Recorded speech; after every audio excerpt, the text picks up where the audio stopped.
Puis dit le cheikh, hafidahullah, donc ce qui est attesté et la réalité aujourd'hui, c'est que la plupart de la communauté n'ont pas peur du shirk.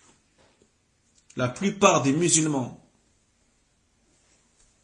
surtout en notre époque, n'ont pas peur du shirk. Donc, qui sont ceux qui ont peur du shirk? C'est qui ceux-là?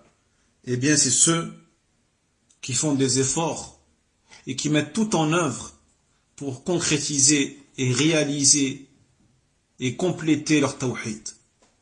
Tous les jours, au quotidien, c'est eux qui ont peur du shirk. Il dit Ibrahim al-Taymi, rahimahullah ta'ala, un des plus importants parmi les tabi'in, lorsque il récitait ces versets-là, dans lequel Ibrahim alayhi salam demande à Allah Jalla wa Ala qu'il l'éloigne ainsi que ses enfants du shirk. Il disait, mais qui pourrait se sentir à l'abri du shirk après Ibrahim? Qui pourrait se sentir être à l'abri de ce malheur, de cette catastrophe après Ibrahim alayhi salam?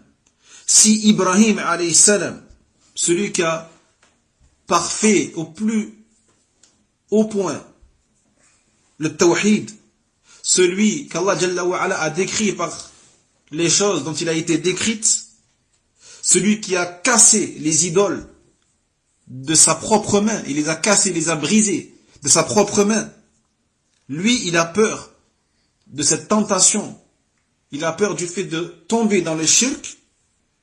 Qui alors après lui pourrait avoir le droit de se sentir à l'abri? Mais en vérité, après cela, il n'y a que la tromperie des trompeurs et la séduction du shaitan et de ses alliés. وينجي الله الذين اتقوا بمفازتهم لا يمسهم السوء ولا هم يحزنون.